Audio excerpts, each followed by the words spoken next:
Hey guys, this is Mrs. Hay. I just had a review session with some of the students and I felt like I needed to just clarify a few of the topics for the test tomorrow. So if you have a chance to just watch this video real fast and make sure you understand these concepts, I wasn't sure if I was completely clear. So I wanted to clarify a few concepts here for you. Okay, so the first part about this is the fungi lesson. We had the lesson in class, and then that video by Mr. Anderson on the Bozeman Science channel. So if you want to go back to Edmodo, find that video and watch the one on fungi. I did take a lot of test questions off of that one pertaining to the fungi, and also cut and pasted the fungi quiz into the test. So I gave you guys your copy of that one graded back to you. So that has those questions, if they're corrected, will be on the test. If you have questions about those, make sure to go back and watch that video and get the right answers. Remember, there are 5 fungi phyla. You've got your A, B, C, D, G, and Z. Ascomycota, Basidiomycota, Chytridomycota. You've got your, I put D, not D, Glomerulomycota and Zygomycota. So make sure that you understand the functions of those. And again, those come straight off the quiz. You have to understand the basic characteristics of a fungi, including that it's made of hyphae, it has chitinous cell walls, they're not vascular, they don't carry on photosynthesis, they're saprophytic, stuff like that. And then how they're different from plants. Obviously, plants are going to have vascularization, they're going to have true roots, they're going to undergo some sort of photosynthesis, and fungi do not have any chloroplasts. They have no chlorophyll, and they're not able to do that. And then understand symbiosis between plants and algae, or plants and fungi. So, I'm sorry, fungi and plants and fungi and algae.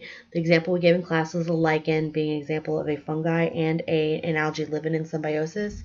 I've actually since discovered that that's not true, that the algae actually grows better without the fungi there, but we'll just go with it. And then the plants and fungi living in symbiosis.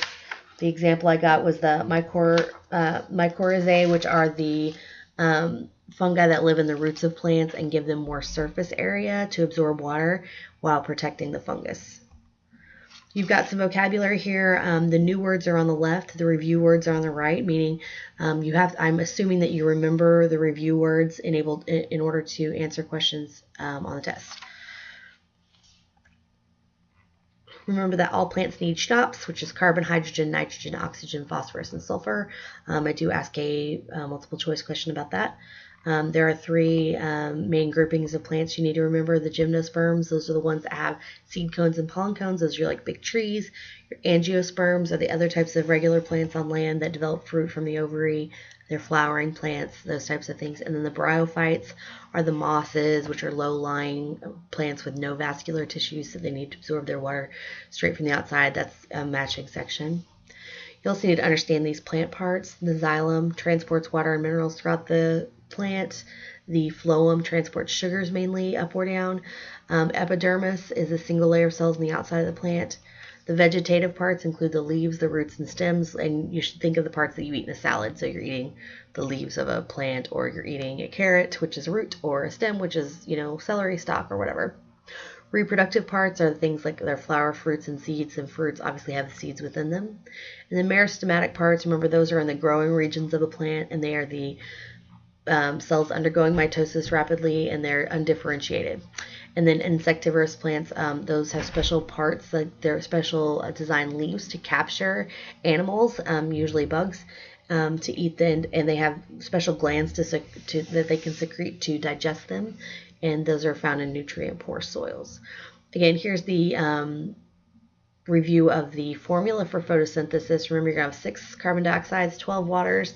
Through sunlight and chlorophyll, you're going to end up with 1 glucose molecule, which is C6H12O6, 6 molecules of oxygen, and 6 molecules of water released, and then there's energy released as well. And then a review of the kingdoms. Remember, our 5 kingdoms are Monera, Protista, Fungi, Plantae, and Animalia. And you'll need to be able to identify organisms within these kingdoms. So remember, your Monera are your bacteria and your viruses. And bacteria, remember, they came in 3 shapes: Coccus, Bacillus, Spirillum. So if I gave you the example of a Staphylococcus, you would know by coccus that that's a bacteria, and they belong in the kingdom Monera. If I gave you the name of a virus, you would know that was Monera.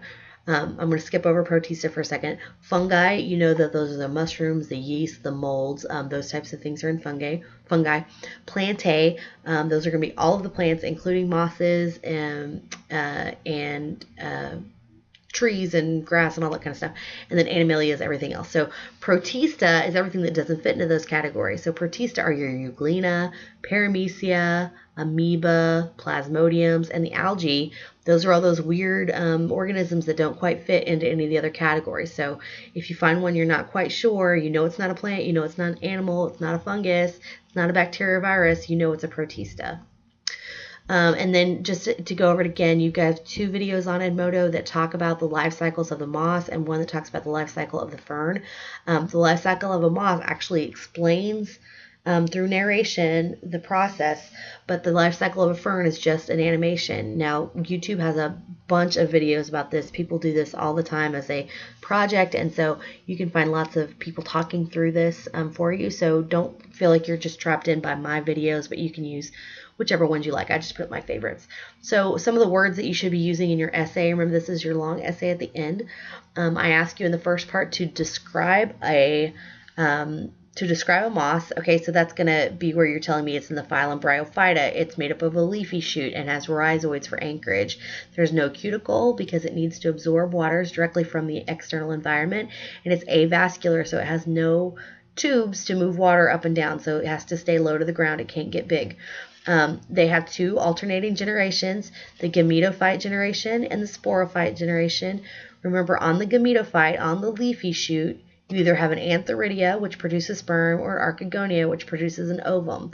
When the water gets high enough, and the sperm and ovum are haploid, meaning they have half of the genetic information they need to make a full organism. When the water gets high, the sperm is going to swim to the ovum, creating a diploid zygote. And because these antheridia and archegonia are on the leafy shoot, and that's what we're seeing when you're looking at the plant, you mostly just see the leafy shoot. That's why it's called the dominant generation. Now, when you have this diploid zygote, it's still stuck inside the archegonium where the egg was. You get this stalk and capsule that grows out of it. It acts as a parasite on the female plant, and it produces these diploid spores. That means it has all of the genetic information it needs. The diploid spores are going to, once the stocking capsule matures, the cap will break off. It'll disperse the spores, and that'll grow into a new protonema. It'll send up a new leafy shoot and send down a new rhizoid, and therefore, and the rhizoids and the leafy shoot, or the leafy shoot will have an antheridia or archegonia on them, and that will complete the life cycle. Now they're going to go back and forth between gametophyte and sporophyte, sporophyte, and that is what your alternating generation is. Now, if you can explain that to a sibling or a parent and they get it and they can tell you back what you said, then you get it. If not, please try to review that again. For the life cycle of a fern, it's pretty much the same thing, except for you've got some parts that are different. So instead of a leafy shoot, you've got fronds, which are the leafy-like things on a fern. The sori are underneath, and the sori are going to make your spores, and then they are vascular, so they actually can get a little bigger because they've got tissues that can run water and minerals up and down the plant. Now, the dominant generation is the sporophyte generation because the spores are found on the fronds, which is what you're looking at when you're looking at the plant. So the sori, they produce spores, and then those spores are going to, they're going to spread out. They're going to grow a new prothallus, which will then also have rhizoids. And at that time, the antheridia and the archegonium are going to spring up out of the prothallus, creating the haploid cells that then whenever they come together, they'll make your diploid zygote, going back over to the sporophyte. It just kind of goes back and forth. So again, you have the alternating generations there. Now, just so you know, the people that were in my review today know that this is actually a bonus question, the life cycle of a fern.